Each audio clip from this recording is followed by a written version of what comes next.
We're just getting thrown right into it. Gosh, I love their costumes. Wow, look at all the people. Oh yeah, there's Joshua. I almost didn't recognize him. Okay, now I'm getting kind of nervous.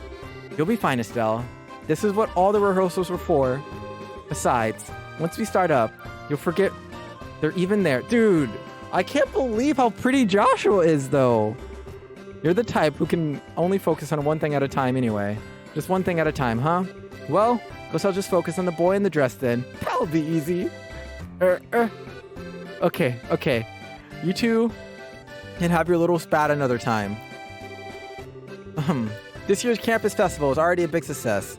Though we have many esteemed individuals here, such as the Duke and the Mayor, we can't afford to be intimidated. So just remember our #1 rule and you'll be fine. If you're going to puke, do it off stage. We've done a good job of keeping the festival lively so far. Now let's close it out with a real bang.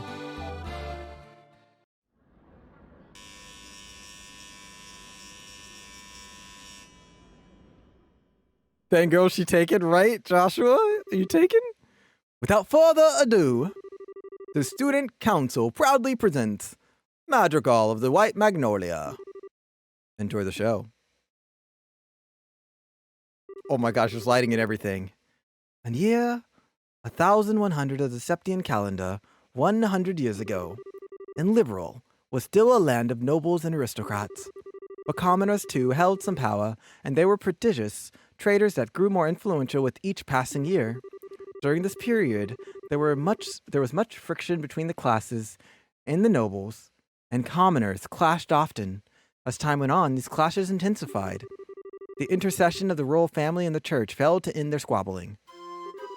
Oh, there's Joshua! The stage was set for a final conflict. A year had passed since illness stole the king from his people. Our tale begins on an early spring evening in the rooftop garden of a Grancel castle. We're going to see the entire play, aren't we? The street lights shine on everyone, each bright with their own happiness. And in spite of that... Here you are, princess. Please, don't you think should be going to bed soon, your royal highness? Staying up so late can surely do you no good. I don't think I should do voice acting, though. It's all right. I should fall ill. If that happened, then perhaps I could avoid becoming the last ember in this dying flame we call Liberal. Please do not speak of such things. Your Highness, you're the most exalted individual in Liberal. If you were to take a husband, you could take control of the kingdom. I will not marry. Despite my father's wishes, I shall not consent to it. But why, Your Highness? You have 2 fine men as suitors, after all. One is Sir Julius, of the chivalric Order of the Imperial Guards and the eldest son of a duke. And Sir Oscar, commoner, though he may be, he has been recognized often in his battles against the Empire. Both such fine men.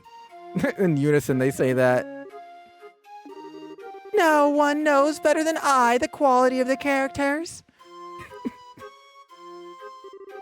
Oh, Oscar, Julius, how am I to choose between you? Oh my, isn't that Joshua playing the role of the prince?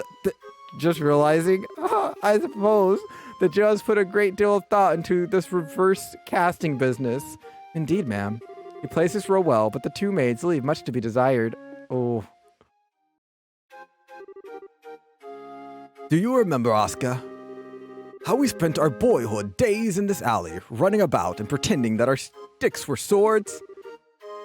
I could never forget, Julius. In those days, it was all so simple. With you and with Cecilia alike. I treasure that time greatly. Haha. I recall how stunned I was. I would always conspire to play with her in secret, only to discover another had been doing the same. She was as lovely as the sight of the falling petals in spring. Indeed, fair Cecilia was like unto our very own sun. But her light would dim with each day had passed. The nobles and the commoners. The fury of the conflict could never have been avoided. The princess's grief is easily understandable. Cruel fate mocks us so, for it is our very existence that has brought her such sorrow. Oh, wow. They're so cool. I hate to say it, but the guy kind of looks cuter than the girls. Hush now. Watch the show. Does they not realize who these are? Know this, Julius. The commoner's impudence can be tolerated no longer. If they should forget their place and no longer view us as their superiors, Liberal's power structure would surely fall into ruin. If I may, Father, it has been roughly 10 years since the Eastern Republic was founded. Perhaps the eventual seizing of power by the common people is inevitable in any state. Speak not of such repulsive events! What is freedom? What is equality? What is anything if commoners and nobles alike should cast all tradition aside? Better we should fall to our knees before the empires and military and concede to their will. Wait, you mean then concede to their will? Father! Now that's a damn fine Duke up there. Oh my gosh, he's like seeing himself in him.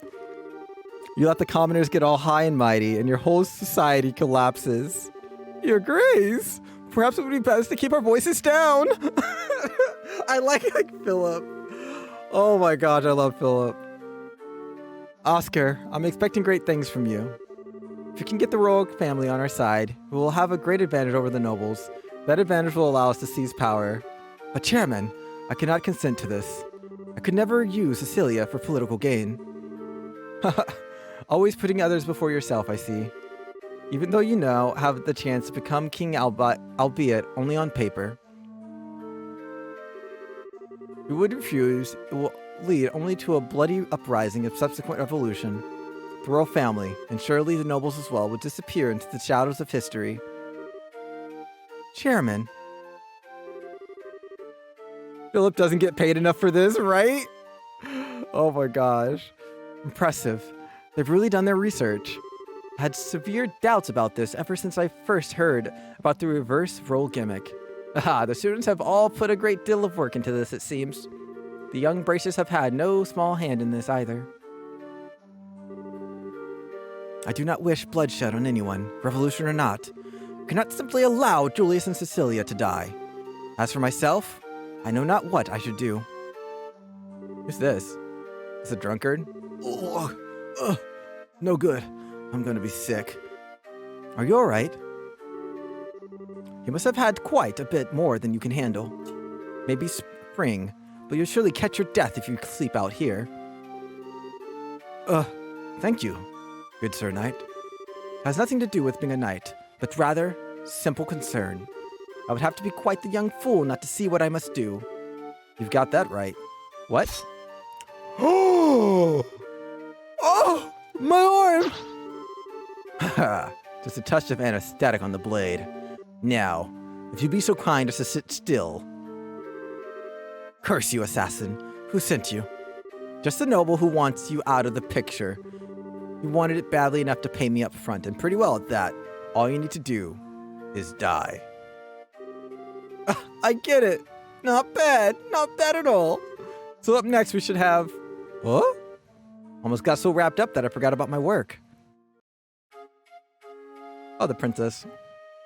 I don't remember what voice I was using for Joshua anymore. Long has it been since you have entered my sight, fair princess. Yes, Julius. It truly has. I don't remember what voice I was using. I cannot help but... I can't remember, but notice the Oscar is not with you today. Back when my father yet breathed, the both of you were oft spoken of by the maids of the court. As you will know, your highness, the kingdom is in the midst of a crisis more dire. And as such, he and I may never be as close as once we were. I confess I come to you today to ask a favor. What favor would that be? That you would allow me, he and I, head of the chivalric order of the High Guard and the young general, to engage in a duel of honor, and that the victor shall be granted the great honor of becoming your husband. Ha, quite dramatic indeed. Caught up in the conflict between noble and commoner, these two close friends have finally decided on a duel. The princess now realizes her determination and keeps silent. And on the day of the duel... Wait, I thought they were poisoned. Two knights step into the grand arena of the royal city.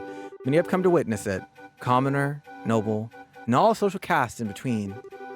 But conspicuously absent from the proceeding is the one over whom they fight, Princess Cecilia herself. That is a bit weird. My friend, I fear that this was inevitable. Perhaps fate always intended for us to meet in so base a fashion. Speak! That we may both be unburdened. If nothing else for our beloved princess. We would cleave a path through fate with our own hands. But at this moment, my words and her smile seem lost. Has fear clutched your heart, Oscar? Perhaps. But what is this passion that pierces me to the quick? As I see you with blade drawn, I feel as though I've been waiting for this moment.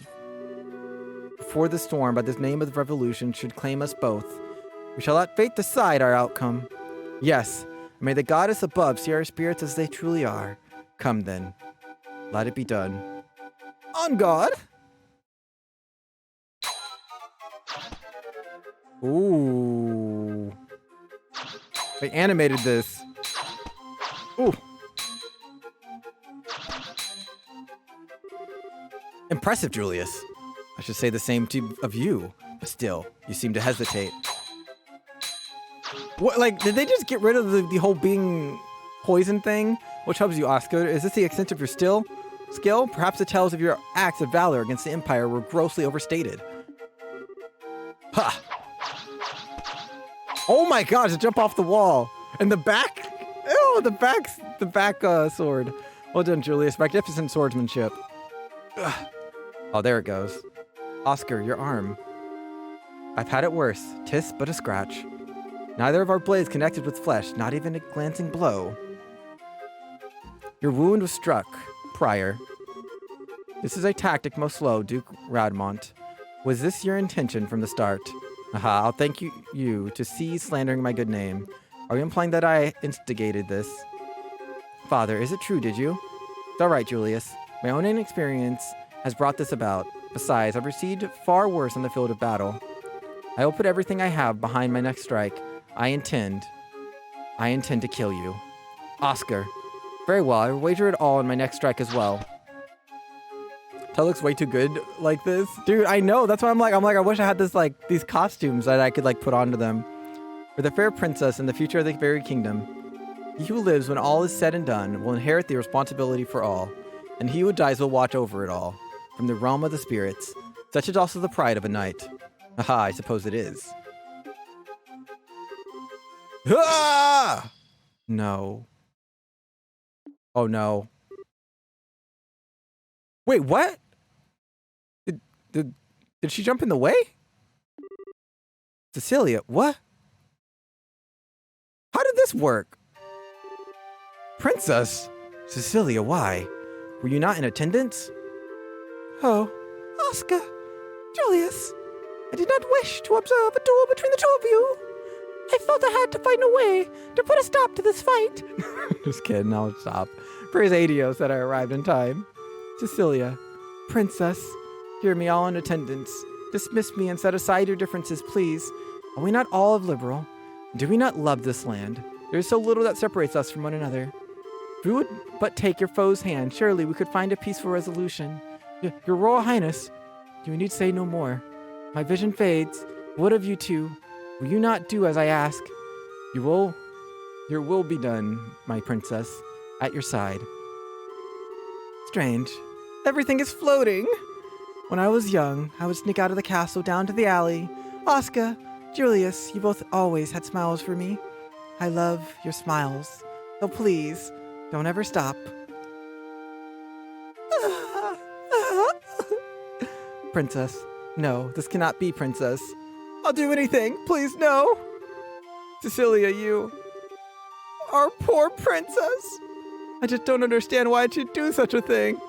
Our princess gave her life, that we might stop this unending dispute. Compared to that sacrifice, what a trifle is that pride of nobleman.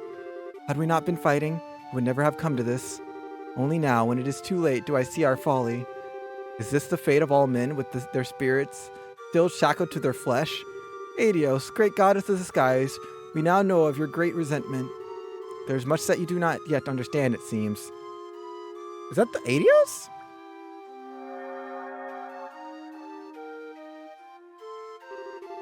I granted you flesh to be your vessel. By your spirits still know more of a freedom and nobility. Such contempt for it lies only within you yourselves. So beautiful. The more beautiful voice I have ever heard. It's amazing. Eiios herself has graced us with her presence. The goddess? Incredible. Hear me, young knights. I have observed your contest. You are both courageous and strong, yet something vital within you is broken.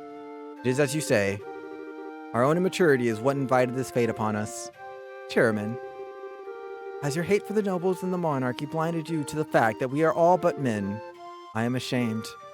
Duke, you know your sins better than anyone else could. And you, all the rest of you, have simply watched these events unfold. There's something fundamental within you all that is lost as well. Strike your hand upon your breast and think well upon this. Aha. And it now seems that you have each remembered your hearts.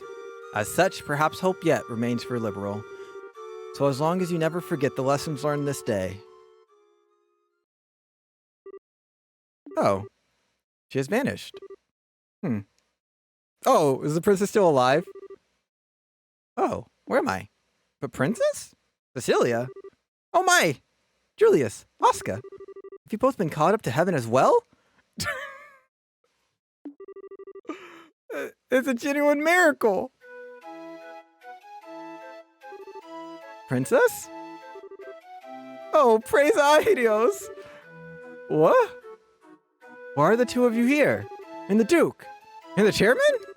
So then I'm not dead? Dude, this is ridiculous. Almighty Eiios. Eiios has given Liberal back its beloved. Praise her for her benevolence. Oscar? Julius? What happened? Nothing that you need concern yourself over, Cecilia. The conflict is at an end. I believe that everything will be alright. You're being naive, Oscar. We still have a duel to finish, do we not? Julius? No. You still intend to fight. On the contrary, this match is concluded. And besides, this fool managed to get hit on his sword arm. But it would not do for a duel such as this to not have a clear victor. Thus it stands to reason that the man who fought with a significant handicap, yet emerged undefeated, should be regarded as the victor. Wait, Julius. Don't misunderstand me, Oscar. I have not given up on the princess. Once you are healed, our duel will continue, but with blades of wood. Just as when we were boys. I see. Very well then, I accept your challenge. I have neither of you any regard for my own wishes. You are mistaken. You, my lady, shall judge today's match, and I think it only fair for the victor to be granted a kiss. Surely, everyone waits with bated breath for it. Very well. Ooh. So Chloe and Joshua kissed. They look marvelous. I think it would have been better if it was turn of events. Joshua makes a split decision to kiss Estelle at the very end. Don't they look marvelous together? Almighty Eiios, look well upon this, and may this fine day extend onto eternity. Eternal peace to Liberal. Eternal glory to Liberal. Are they about to bow? Oh, they didn't bow. It's closing curtain. Who is that? Quite the grand finale. But no matter. Is he wearing like a trench coat? Dude, this guy is gonna look awesome. Oh my gosh. And so the curtain fell on the madrigal of the White Magnolia to grand fanfare and acclaim. And with this conclusion, an announcement went out that the campus festival had reached its end. The crowd began to disperse and leave the campus, each person wearing a look of contentment.